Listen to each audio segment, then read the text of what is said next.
ಈಗ ನೆನ್ನೆ ಟಿಪ್ಪಣಿ ಬರ್ಕೊಂಡವರಲ್ಲ ಮಿನಿಸ್ಟ್ರು, ಯಾವ ಕಾರಣಕ್ಕೆ ಇದನ್ನು ಬರ್ಕೊಂಡಿದ್ದೀರಿ? ಈಗ ಇಷ್ಟು ದಿವಸ ಇಲ್ಲದೆ ಇದ್ದದ್ದು ಇಲ್ಲಿ ಬರೆದಿದ್ದೀರಿ. ಮುಂದುವರಿದು ಸದರಿ 599 ಎಕರೆ ಜಮೀನಿನ ಪೈಕಿ ಯಾವುದೇ ಕಟ್ಟಡ ಇಲ್ಲದ 281 ಎಕರೆ ಖಾಲಿ ಜಮೀನನ್ನು ಕೂಡಲೇ ಅರಣ್ಯ ಇಲಾಖೆ ವಶಕ್ಕೆ ಪಡೆಯಲು ಕ್ರಮ ವಹಿಸುವಂತೆ ಈ ಮೂಲಕ ಸ್ಪಷ್ಟ ಸೂಚನೆ ನೀಡಲಾಗಿದೆ. ಏನು ಮಂತ್ರಿಗಳು ಸೂಚನೆ ಕೊಟ್ಟ ತಕ್ಷಣ ವಶಪಡಿಸ್ಕೊಳ್ಳೋಕ್ಕಾಗುತ್ತಾ? ಯಾವ ಆಧಾರದ ಮೇಲೆ ಸೂಚನೆ ಕೊಡ್ತೀರಿ ನೀವು? ವಿಷಯಗಳನ್ನೇನೋ ತಿಳ್ಕೊಂಡಿದ್ದೀರಾ? ಅದು ಯಾವುದೋ ಸೆಕ್ಷನ್ 64A ಏನೋ ಹೇಳ್ಕೊಂಡಿದ್ದೀರಿ.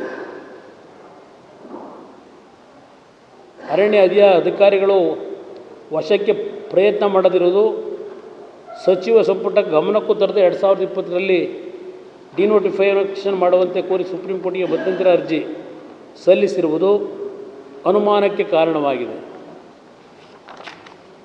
ಈ ಅನುಮಾನ ಬರಲಿಕ್ಕೆ ಯಾರು ಕಾರಣ? ಡಿನೋಟಿಫಿಕೇಷನ್ನು ಯಾರು ಮಾಡಿದ್ರು 2020ರಲ್ಲಿ? ಈಗ ನಿಮ್ಗೆ ಅನುಮಾನ ಯಾಕೆ ಬಂತು? 2020ರಲ್ಲಿ ಹಾಕಿರೋದು ಸುಪ್ರೀಂ ಕೋರ್ಟ್ ಮುಂದೆ. ಈಗ ಇವೆಲ್ಲ ಯಾತಿ ಪ್ರಾರಂಭ ಆಯಿತು? ಯಾವ ಕುಮಾರಸ್ವಾಮಿ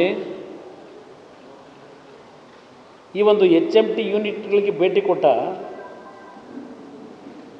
ಇಲ್ಲಿ ಬಂದಿದ್ದೇನೆ, ಹೈದರಾಬಾದ್ಗೆ ಹೋಗಿದ್ದೇನೆ, ಪಿಂಜೋರಾಗೆ ಹೋಗಿದ್ದೇನೆ, ನಮ್ಮ ಅಧಿಕಾರಿಗಳಿಗೆ ಒಂದು ಹೊಸ ರೀಬರ್ತ್ ಕೊಡಲಿಕ್ಕೆ ಒಂದು ಎಕ್ಸ್ಪರ್ಟ್ ಕಮಿಟಿ ಮಾಡಿ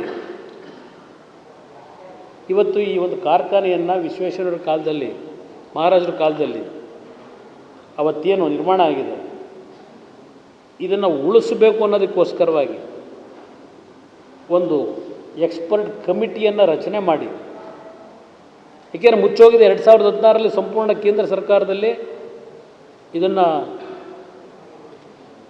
ಡಿಸ್ಇನ್ವೆಸ್ಟ್ಮೆಂಟ್ ಮಾಡಬೇಕು ಅಂತ ತೀರ್ಮಾನ ಮಾಡಿಬಿಟ್ಟಿದ್ದಾರೆ. ಆದರೂ ನನಗೊಂದು ವಿಶ್ವಾಸ ಇದೆ, ಗೌರವಾನ್ವಿತ ಪ್ರಧಾನಮಂತ್ರಿಗಳನ್ನು ಕನ್ವಿನ್ಸ್ ಮಾಡಿ ಯಾವ ನನ್ನ ಇಲಾಖೆಯಲ್ಲಿ ಹೆವಿ ಇಂಡಸ್ಟ್ರೀಸ್ ಅಂತಕ್ಕಂಥದ್ದೇನಿದೆ 40 CPSEಗಳಿದ್ದಾವೆ.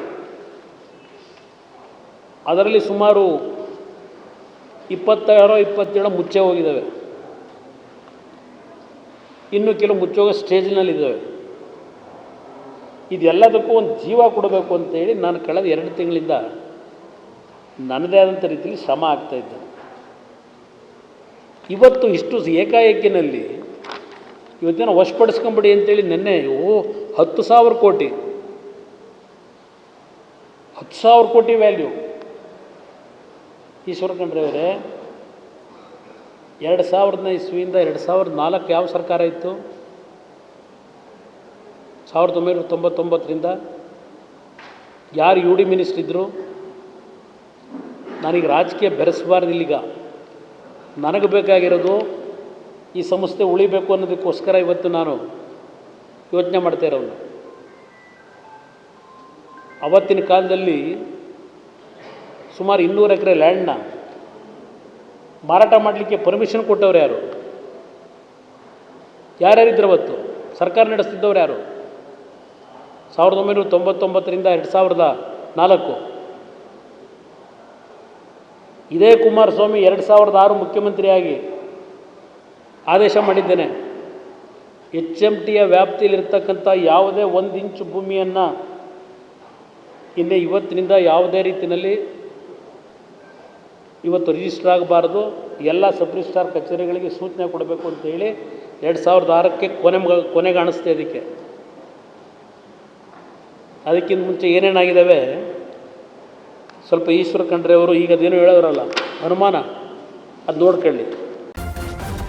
ನ್ಯೂಸ್ ಫಸ್ಟ್ ನಿರ್ಭೀತಿಯಿಂದ ನಿಮ್ಮ ಪರವಾಗಿ.